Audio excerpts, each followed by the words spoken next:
जय माता दी। स्वागत है आपका आपके अपने चैनल भक्ति की शक्ति में। माँ महागौरी की कृपा से आपके जीवन के सभी कष्ट दूर हो, आपके जीवन में सुख समृद्धि और शांति की प्राप्ति हो। माँ महागौरी का आशीर्वाद आप और आपके परिवार पर सदा बना रहे। आज नवरात्रि का 8वां दिन है और इस दिन महागौरी की पूजा की जाती है। आज के दिन आप सभी भक्तगण सुनेंगे माँ महागौरी की संपूर्ण कथा। आपसे अनुरोध है, कथा को पूर्ण सुनने के बाद ही कमेंट बॉक्स में महागौरी माता की जय जरूर लिखिएगा। वीडियो को शेयर करें और चैनल को सब्सक्राइब जरूर कीजिए। माँ के नाम से ही प्रकट होता है कि माँ का पूर्ण रूप गौरवर्णीय है। इनकी उपमा शंख, चंद्र और कुंद के पुष्प के साथ की गई है। अष्टवर्षा भवेत गौरी, यानी इनकी आयु 8 साल की मानी गई है। इनके सभी आभूषण और वस्त्र सफ़ेद होते हैं, इसलिए इन्हें श्वेतांबर धरा भी कहते हैं। माँ की 4 भुजाएं हैं और इनका वाहन वृषभ है, इसलिए इन्हें वृषारूढ़ा भी कहा जाता है। माँ की ऊपर वाली दाहिनी भुजा अभय मुद्रा में, नीचे वाली दाहिनी भुजा में त्रिशूल धारण करती है। ऊपर वाली बाई भुजा में डमरू और नीचे वाली बाई भुजा में वर मुद्रा धारण करती है। माँ की मुद्रा पूरी तरह से शांत है। पति रूप में भगवान शिव को प्राप्त करने के लिए माँ महागौरी ने कठिन तपस्या की थी। इस वजह से इनका शरीर काला पड़ गया था, लेकिन तपस्या से प्रसन्न होकर भगवान शिव ने देवी के शरीर को पवित्र गंगा जल से धोकर फिर से कांतिमय बना दिया। उनका सारा रूप गौर वर्ण का हो गया, इसलिए ये महागौरी कहलाई। पौराणिक कथा के अनुसार भगवान शिव देवी सती के देह त्याग करने के बाद बहुत दुखी थे। वे बहुत ही गहन समाधि में चले गए। सभी देवताओं ने उनसे अपनी समाधि भंग करने के लिए बहुत प्रार्थना की, लेकिन भगवान शिव तो समाधि से बाहर आए ही नहीं और इस तरह वह कई वर्षों तक अपनी समाधि में ही लीन रहे। इसी बीच तारकासुर नाम का एक असुर स्वर्ग में अपना आतंक मचाने लगा। तब देवताओं ने माँ दुर्गा की आराधना की और उनसे तारकासुर के वध के उपाय के बारे में पूछा। तब देवी दुर्गा ने कहा कि जब देवी सती का दूसरा जन्म होगा, वो भगवान शिव को उनकी समाधि से बाहर लेकर आएगी। उसके बाद उनका विवाह भगवान शिव से होगा और उनकी संतान ही इस राक्षस का वध करेगी। देवताओं के प्रार्थना के बाद देवी सती ने हिमालय की पुत्री माँ शैलपुत्री के रूप में पुनर्जन्म लिया।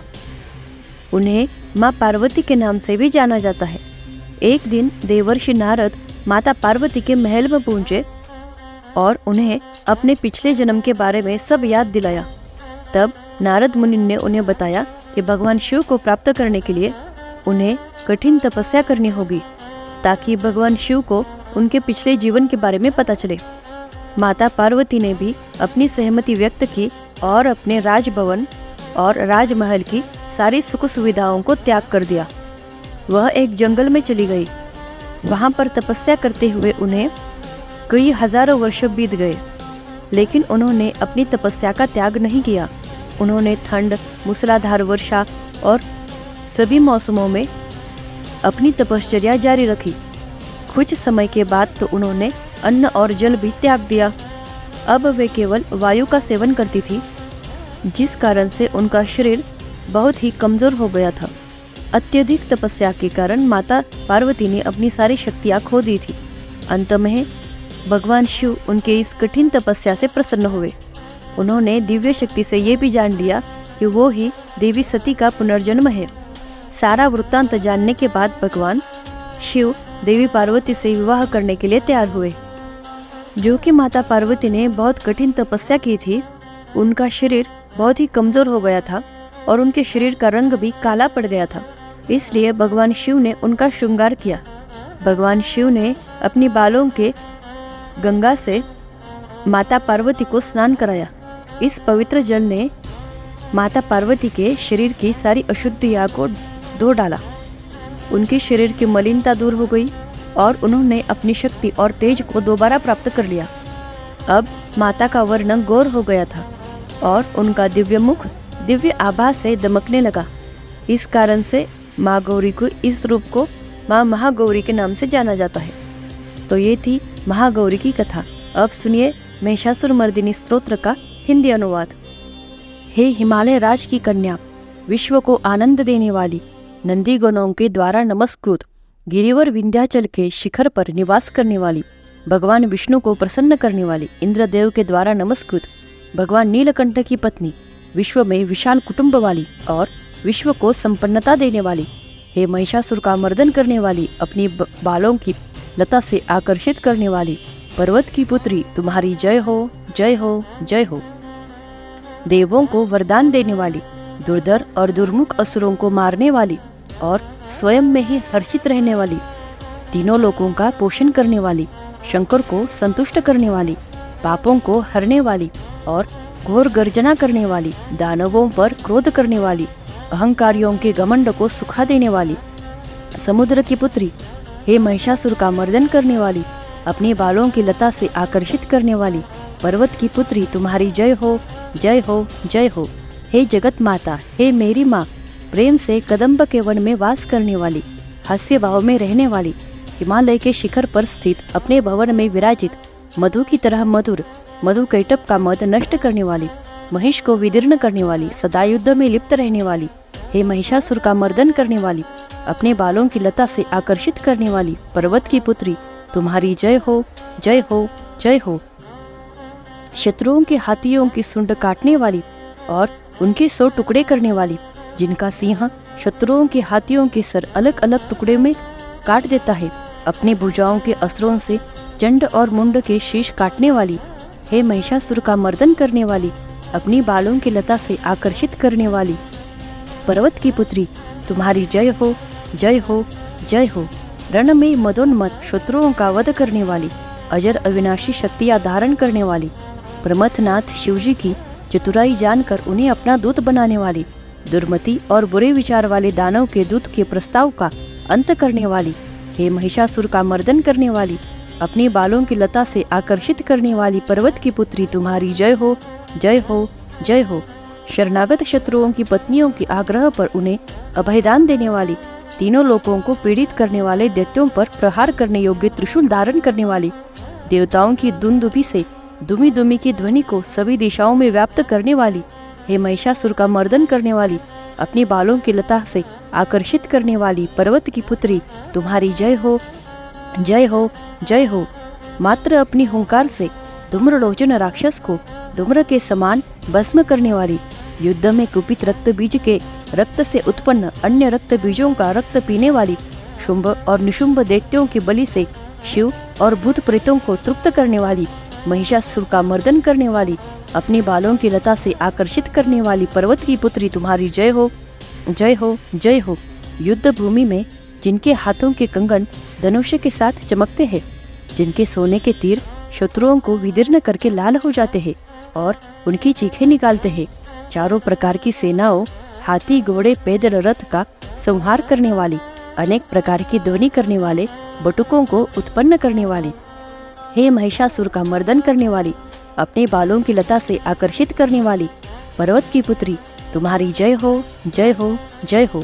देवांगनाओं के ततथा थेई थेई आदि शब्दों से युक्त भावमय नृत्य में मग्न रहने वाली, कुकुत अड्डी विभिन्न प्रकार की मात्राओं वाले स्वर्गीय गीतों को सुनने में लीन, मृदंग की दुधु धोकोट, धीमी धीमी आदि गंभीर ध्वनि सुनने में लिप्त रहने वाली, हे महिषासुर का मर्दन करने वाली, अपनी बालों की लता से आकर्षित करने वाली, पर्वत की पुत्री, तुम्हारी जय हो, जय हो, जय हो।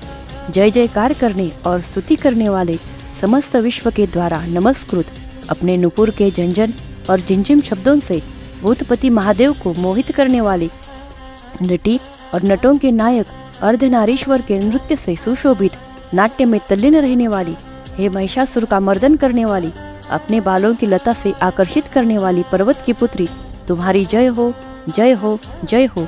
आकर्षक कांति के साथ अति मधुर मन से युक्त और रात्रि की आश्रय अर्थात चंद्रदेव की आभा को अपने चेहरे की सुंदरता से फीका करने वाली, काले भंवरों के समान सुंदर नेत्रों वाली, हे महिषासुर का मर्दन करने वाली, अपनी बालों की लता से आकर्षित करने वाली, पर्वत की पुत्री, तुम्हारी जय हो, जय हो, जय हो। महायोद्धाओं से युद्ध में चमेली की पुष्पों के भांति कोमल स्त्रियों के साथ रहने वाली, तथा चमेली की लताओं की भांति कोमल बील स्त्रियों से जो जिगरों के झुंड की भांति गिरी हुई है, चेहरे पर उल्लास से उत्पन्न उषा काल के सूर्य और खिले हुए लाल फूल के समान मुस्कान वाली, हे महिषासुर का मर्दन करने वाली, अपने बालों की लता से आकर्षित करने वाली पर्वत की पुत्री, तुम्हारी जय हो, जय हो, जय हो। जिसके कारण से अविरल लगातार मद बहता रहता है, उस हाथी के समान उत्तेजित हे गजेश्वरी, तीनों लोकों की आभूषण, रूप, सौंदर्य, शक्ति और कलाओं से सुशोभित हे राजपुत्री, सुंदर मुस्कान वाली स्त्रियों को पाने के लिए मन में मोह उत्पन्न करने वाली मनमथ कामदेव की पुत्री के समान हे महिषासुर का मर्दन करने वाली, अपने बालों की लता से आकर्षित करने वाली पर्वत की पुत्री, तुम्हारी जय हो, जय हो, जय हो। जिनका कमल दल पंखुड़ी के समान कोमल, स्वच्छ और कांति से युक्त मस्तक है, हंसों के समान जिनकी चाल है, जिनके सभी कलाओं का उद्भव हुआ है, जिनके बालों में भौरों से गिरी हुई कुमुदिनी के फूल और बकुल पुष्प शोभित है, उन महिषासुर का मर्दन करने वाली, अपने बालों की लता से आकर्षित करने वाली पर्वत की पुत्री, आपकी जय हो, जय हो, जय हो। जिनके हाथों की मुरली से बहने वाली ध्वनि से कोयल की आवाज भी लज्जित हो जाती है, जो खिले हुए फूलों से रंगीन पर्वतों से विचरती हुई पुलिंद जनजातियों की स्त्रियों के साथ मनोहर गीत गाती है, जो सद्गुणों से संपन्न शबरी जाति के स्त्रियों के साथ खेलती है, उन महिषासुर का मर्दन करने वाली, अपने बालों की लता से आकर्षित करने वाली पर्वत की पुत्री, आपकी जय हो, जय हो, जय हो। जिनकी चमक से चंद्रमा की रोशनी फीकी पड़ जाए, ऐसा सुंदर रेशम के वस्त्रों से जिनकी कमर सुशोभित है, देवताओं और असुरों के सर झुकने पर उनके मुकुट की मणियों से जिनके पैर और नाखून चंद्रमा की भांति दमकते हैं, और जैसे सोने के पर्वतों पर विजय पाकर कोई हाथी मदोन्मत्त होती है, वैसे ही देवी के उरोज वक्षस्थल कलश की भांति प्रतीत होते हैं। ऐसी हे महिषासुर का मर्दन करने वाली, अपनी बालों की लता से आकर्षित करने वाली पर्वत की पुत्री, आपकी जय हो, जय हो, जय हो।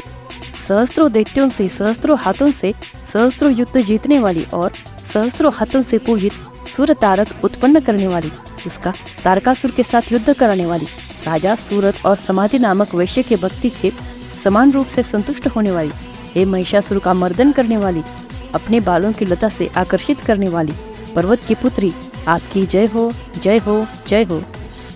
जो भी तुम्हारे दयामय पद कमलों की सेवा करता है, हे कमले, यह व्यक्ति कमल निवासी धनी कैसे न बने। हे शिवे, तुम्हारे पद कमल ही परम पद है, उनका ध्यान करने पर भी परम पद में कैसे नहीं पाऊंगा। हे महिषासुर का मर्दन करने वाली, अपनी बालों की लता से आकर्षित करने वाली पर्वत की पुत्री, आपकी जय हो, जय हो, जय हो। सोने के समान चमकते हुए नदी के जल से जो तुम्हारे रंग भवन में छिड़काव करेगा, वो शची इंद्राणी के वक्ष से आलंगित होने वाले इंद्र के समान सुखानुभवती क्यों न पाएगा। हे वाणी, हे महासरस्वती, तुम में मांगल्य का निवास है, मैं तुम्हारे चरण में शरण लेता हूँ। हे महिषासुर का मर्दन करने वाली, अपनी बालों की लता से आकर्षित करने वाली पर्वत की पुत्री, आपकी जय हो, जय हो, जय हो। तुम्हारा निर्मल चंद्र समान मुख चंद्रमा का निवास है, जो भी अशुद्धियों को दूर कर देता है। नहीं तो क्यों मेरा मन इंद्रपुरी की सुंदर स्त्रियों से विमुख हो गया। मेरे मत के अनुसार तुम्हारी कृपा के बिना शिव नाम के धन की प्राप्ति कैसे संभव हो सकती है। हे महिषासुर का मर्दन करने वाली, अपनी बालों की लता से आकर्षित करने वाली पर्वत की पुत्री, आपकी जय हो, जय हो, जय हो। हे दिनों पर दया करने वाली उमा, मुझ पर भी दया कर ही दो। हे जगत जननी, जैसे तुम दया की वर्षा करती हो, वैसे ही तीरों की भी वर्षा करती हो, इसलिए इस समय जैसा तुम्हें उचित लगे वैसा करो, मेरे पाप और ताप दूर करो। हे महिषासुर का मर्दन करने वाली, अपने बालों की लता से आकर्षित करने वाली पर्वत की पुत्री, आपकी जय हो, जय हो, जय हो। इति श्री महिषासुर मर्दिनी स्तोत्रम संपूर्णम। जगदम्ब जगदम्ब जगदम्ब।